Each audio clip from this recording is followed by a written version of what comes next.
Welcome to the first Tuesdays at 10 presented by the Hardy Plant Society.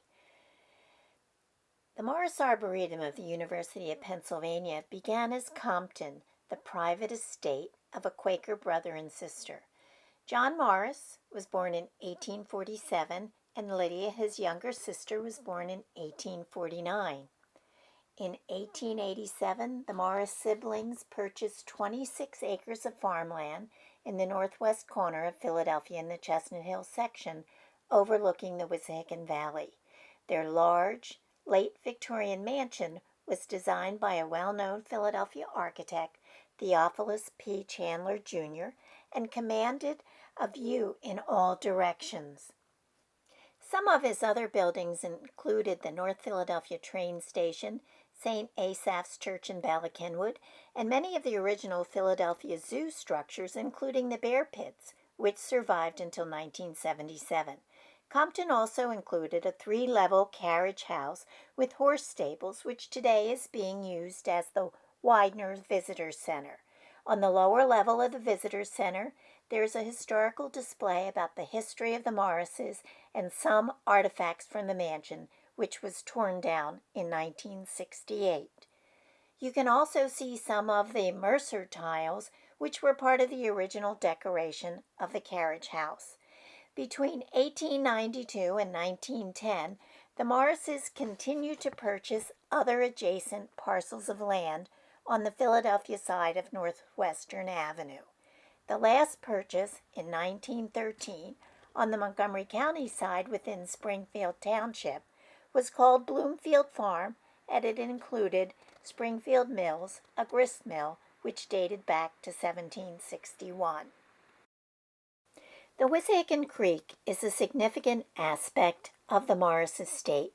Meandering through the White Marsh Valley, the Wissahickon is a pleasant, unremarkable stream which begins its 23-mile journey from a spring in a parking lot at the Montgomery Mall and meanders through Montgomery County.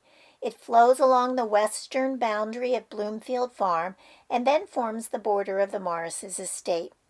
A few feet into Philadelphia, it begins to dramatically change as the pastoral limestone of the White Marsh Valley confronts the sterner rocks of the Wissahickon Formation. The landscape is transformed, and for the next 7 miles, the creek drops through a steep, wooded, rocky gorge before finally emptying into the Schuylkill River between Manayunk and East Falls. With the creation of Fairmount Park in 1868, Chestnut Hill became a summer resort for wealthy Philadelphians who built homes where they could appreciate the sylvan settings and cool breezes. The favored sites were on the top of the escarpment overlooking the gorge. John and Lydia built Compton on one of those sites. Previously, John and Lydia's summer home was Cedar Grove, originally located in the Harrogate, Frankfort section of Philadelphia. As the children of a prominent Philadelphia Quaker couple, Isaac Pascal Morris and Rebecca Thompson Morris, they lived at 826 Pine Street, near the current location of Pennsylvania Hospital, and spent their summers at Cedar Grove. In 1927, Cedar Grove and its contents was donated to the Philadelphia Museum of Art by Lydia Morris and was moved to its current location in Fairmount Park, not too far from the Please Touch Museum. Lydia was very involved in the move and in the placement of all the Morris family artifacts. It is normally open for guided tours. John graduated from Haverford College with an engineering degree and went to work for his father's firm, I.P. Morris and Company. They manufactured industrial components such as iron furnaces, water pumps, and parts for large engines. In 1881, with the sale of the company to Cramp Shipworks, John had amassed enough wealth to retire. As the area around their summer home, Cedar Grove, became too industrialized, John and Lydia began looking for property where they could build a summer home and incorporate many of the ideas and features they had seen on their travels, as well as to complete their vision for an eventual public garden and educational institution. John and Lydia both held strong beliefs regarding stewardship and land preservation. While neither married, both John and Lydia were active, involved members of their community. John served on the City Committee for the Centennial Exposition of 1876. He was also the chairman of the City Committee for the Wissahickon Park Extension, earning him the nickname Champion of Parks and Playgrounds. Lydia was also very active in the colonial dames and was instrumental in the rescue and preservation of the Valley Green Inn as well as the Stenton Mansion. Both John and Lydia were collectors of art and craft objects from around the world that enriched their home and garden, which eventually were donated to the Philadelphia Museum of Art and the University of Pennsylvania Museum. They spent considerable time traveling overseas. On their first trip in 1881, they visited England, France, and Italy. Their second trip in 1889, shortly after their house was finished, took them around the world and lasted 11 months. In 1894, they toured Asia, which profoundly influenced their vision for their garden. They made additional trips visiting England, France, and Italy again, as well as Spain, Russia, and Norway. They returned from each trip eager to implement the ideas in their garden, eventually creating an American Victorian eclectic garden. Specimen trees, formal garden elements, open lawns, and European and Japanese influences were brought together within a classic setting of an English romantic landscape. As you can see in this early photo, the spring house is visible along Hillcrest Avenue. This feature predates the Morrises, when some of the land was used as a dairy farm. The spring is fed by the East Brook, also known as the Hillcrest Run, a short tributary of the Wissahickon Creek, which begins from a spring behind Chestnut Hill Hospital on Norwood Avenue. It enters the Arboretum after flowing under Hillcrest Avenue, and 7 bridges cross the brook within the Arboretum, and even a set of stepping stones. That's a favorite place on a hot summer day. The earliest garden feature to be completed in 1891 at Compton was the Japanese tea house. It was shipped from Japan and built on site. Lydia would entertain guests and serve tea. It survived until 1954, when it was destroyed by Hurricane Hazel. Today, the Japanese bill stands close to that location, and the remaining stonework is visible as part of our outdoor classroom. Another early feature before 1900 was the orange balustrade. The design was described as an Italian garden villa. The balustrade, terrace, and rustic rock waterfall and hillside garden are elements copied from Italian Renaissance landscape. The orange-brown Acer grisseum, as well as some bonfire sugar maples, which have bright orange fall foliage, really rev up the hillside. One of John Morris's dreams to build a specialized greenhouse called a fernery was completed in 1899. He designed it himself with curved glass panes. The first company to receive his sketches said it couldn't be done, so he hired their competitor, who built the fernery according to his original plans. Today, it is the only remaining freestanding Victorian estate fernery in North America. It houses over 200 varieties of ferns. Although the structure of the fernery is of Victorian origin, the placement of the stonework inside is a classic Japanese water garden created by Japanese craftsmen. They designed a vision from the overlook: valley with waterfalls, a pond with koi, winding paths, a rustic bridge, and a cave-like grotto. The native Wissahickon schist rocks are placed vertically in the classic Japanese fashion. The next building project at Compton was the gardener's cottage. It's located on the edge of the Arboretum right near Hillcrest Avenue. It currently is housing for the interns. The Swan Pond was designed and installed in 1905 by John Morris and a Japanese landscape designer, Mr. Y. Muto. The Swan Pond is an artificial lake created by damming the East Brook. The classical temple reflected at the water's edge is sculpted of white marble and modeled after the plans of Vitruvius, a student of architecture during the reign of Emperor Augustus. The pond has a tendency to silt up, and over the years, dredging operations had to be completed in the Swan Pond. The first set of swans in 1905 were named Lohengrin and Elsa.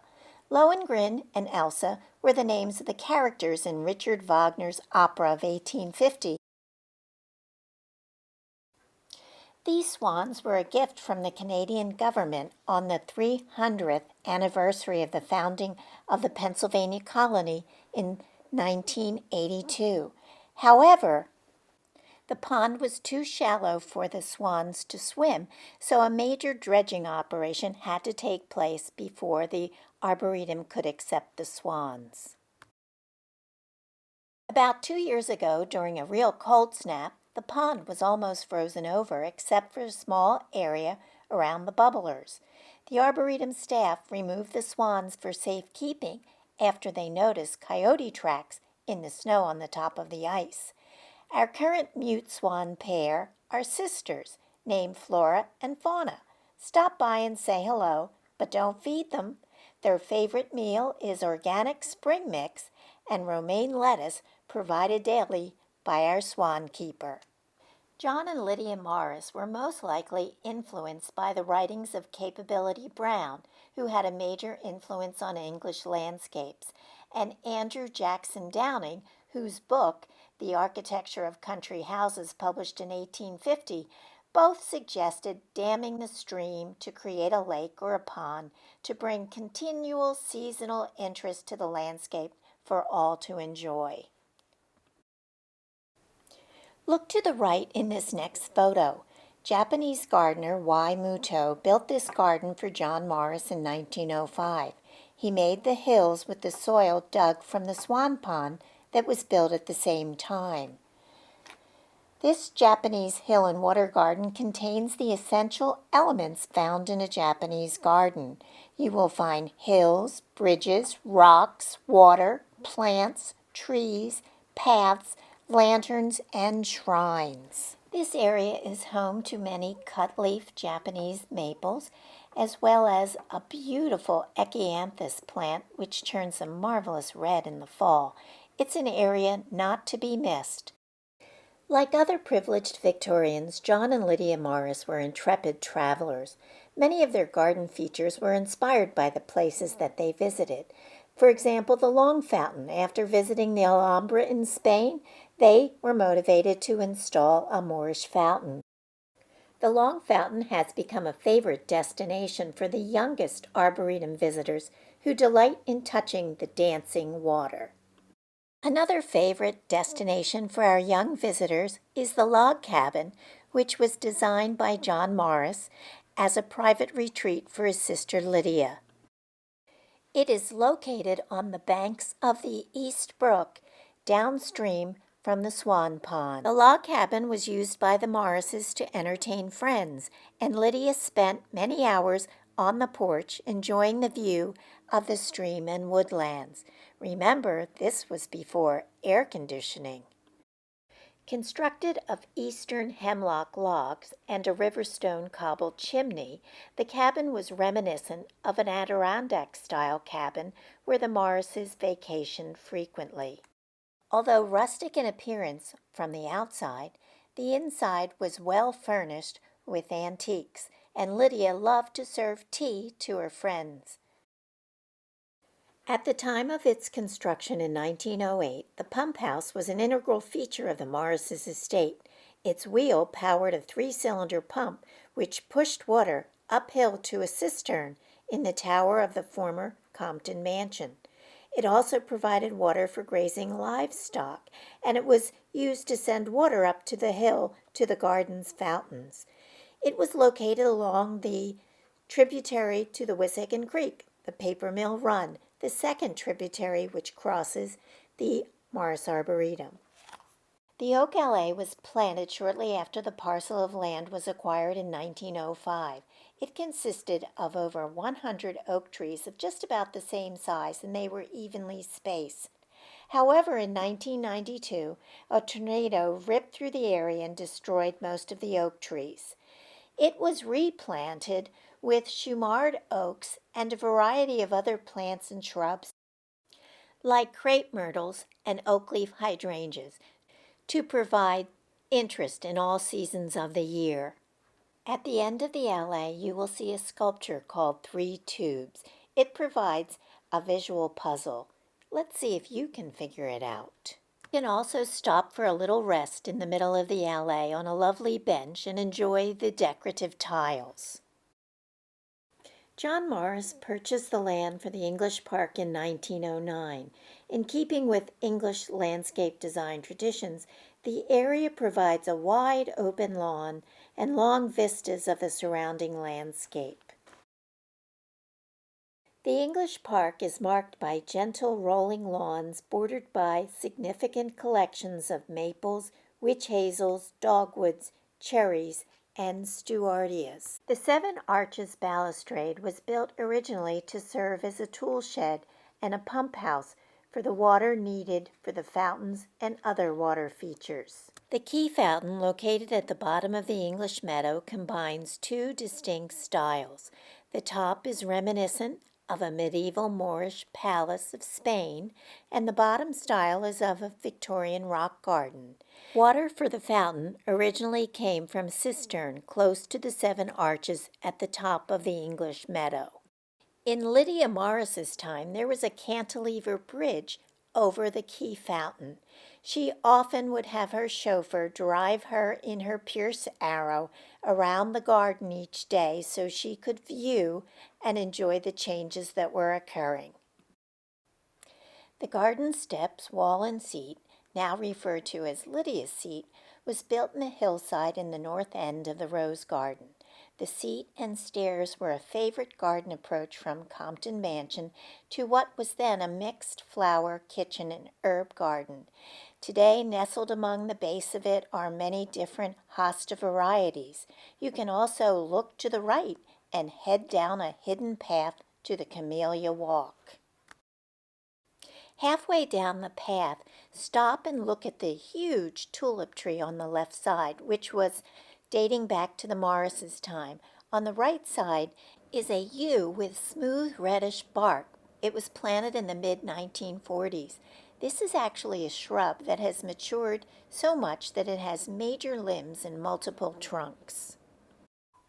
The Japanese Overlook Garden, completed in 1912, was a collaborative effort between Y. Muto and John Morris's Q-trained gardener, Frank Gould.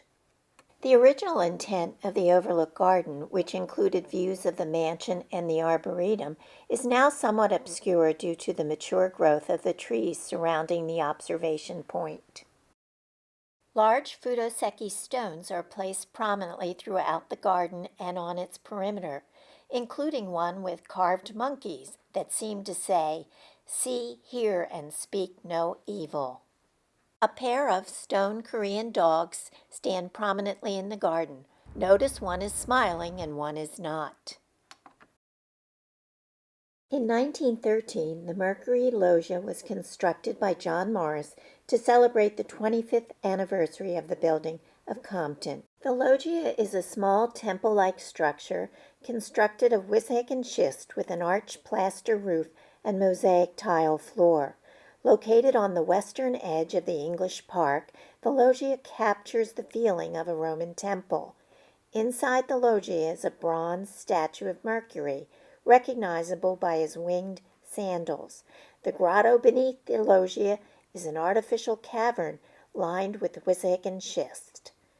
It's a cool place to spend a hot summer day. Originally, an artificial stream bed was created to allow water to flow through the ravine garden and collect in a pool at the end of the path.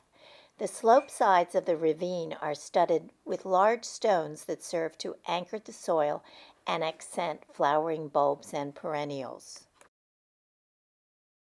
At the end of the ravine paths is one of the first 3 Acer griseum specimens brought to the United States in 1901 by E.H. Wilson from his first expedition in China in 1899.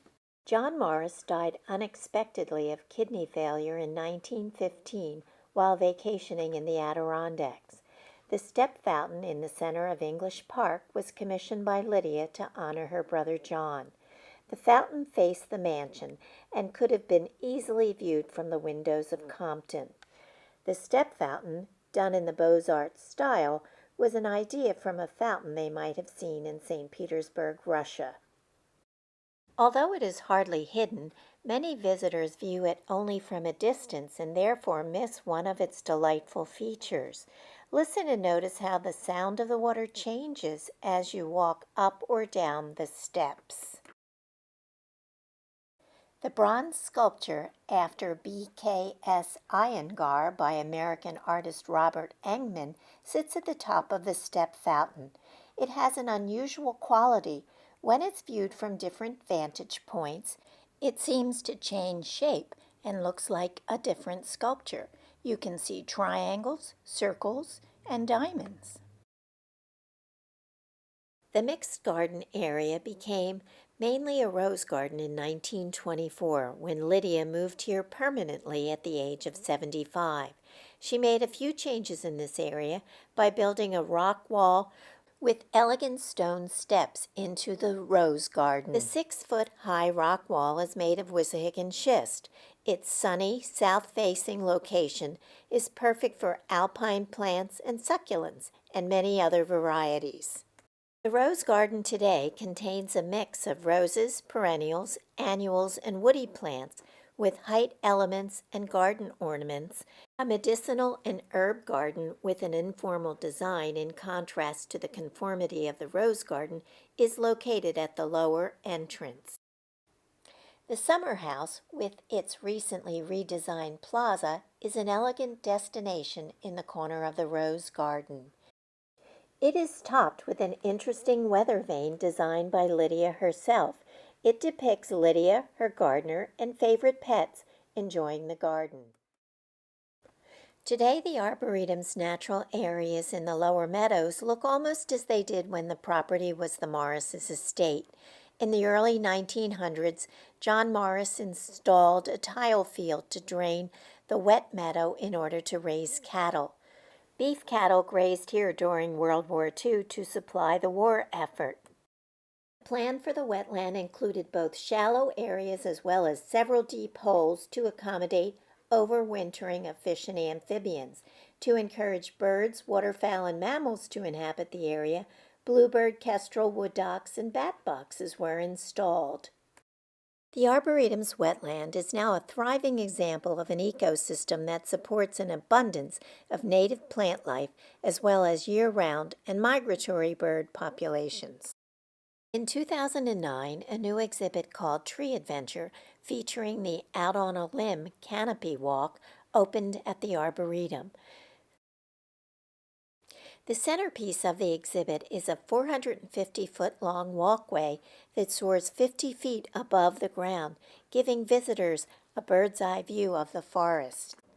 This exhibit is wildly popular with children of all ages.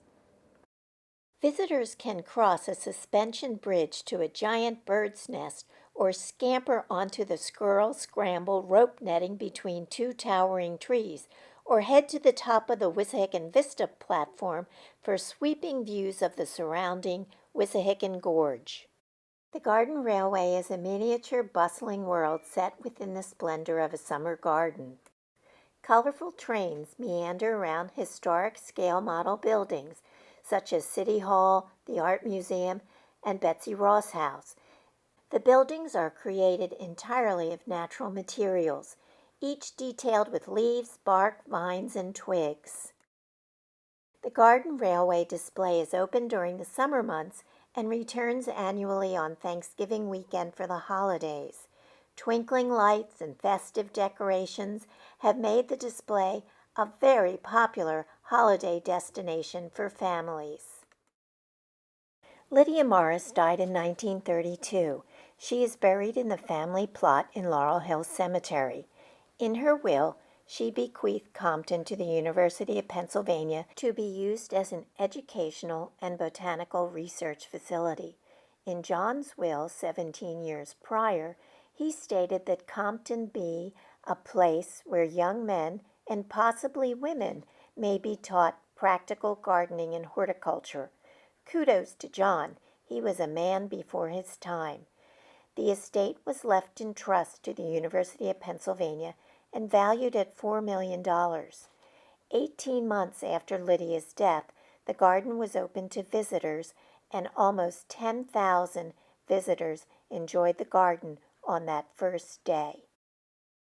Once the Arboretum became part of the University of Pennsylvania, the focus shifted from that of an aesthetic landscape garden to more of a research and collection-based arboretum for close to 40 years.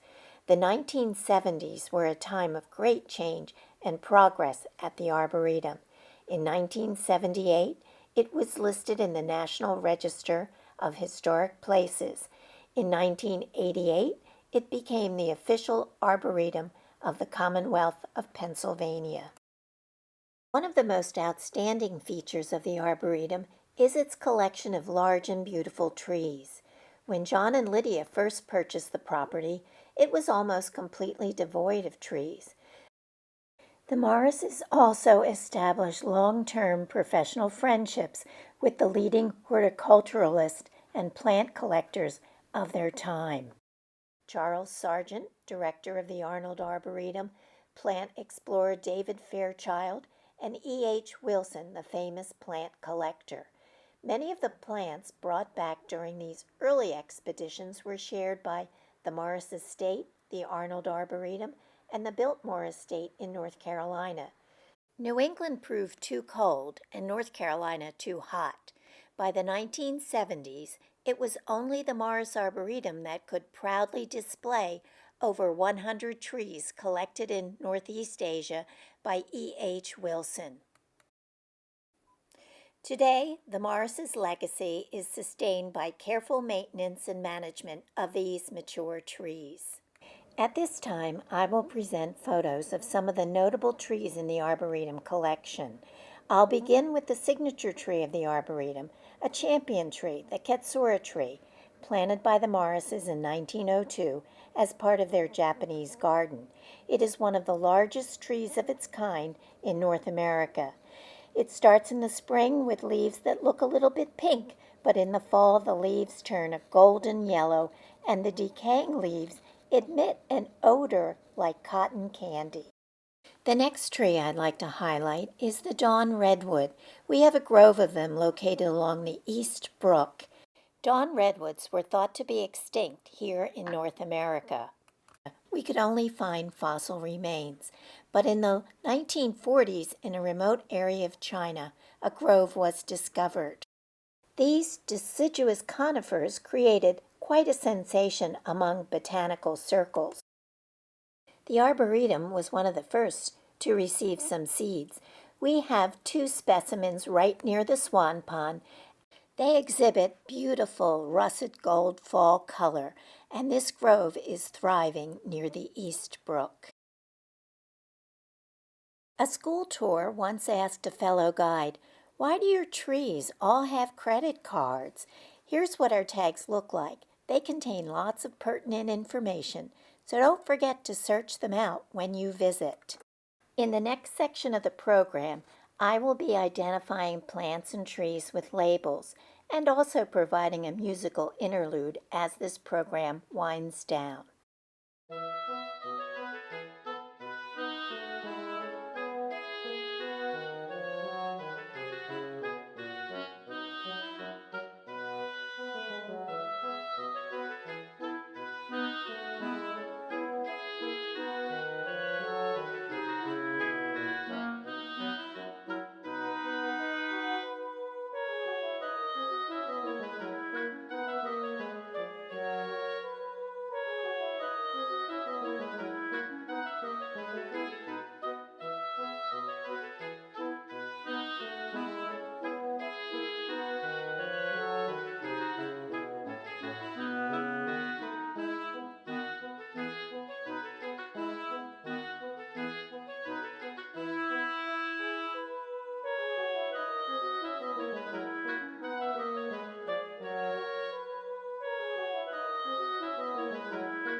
There are several important Morris legacies. Their estate became a public institution and helped to preserve a portion of the Wissahickon Creek and its tributaries. Their commitment to providing educational facilities and programs about temperate deciduous forests has evolved into a significant national and international resource. In keeping with the vision of John and Lydia Morris, the Arboretum promotes an understanding of the relationship between plants, people, and place through its multifaceted programs. Just as the Morrises recognized long ago, plants and people depend on each other for survival.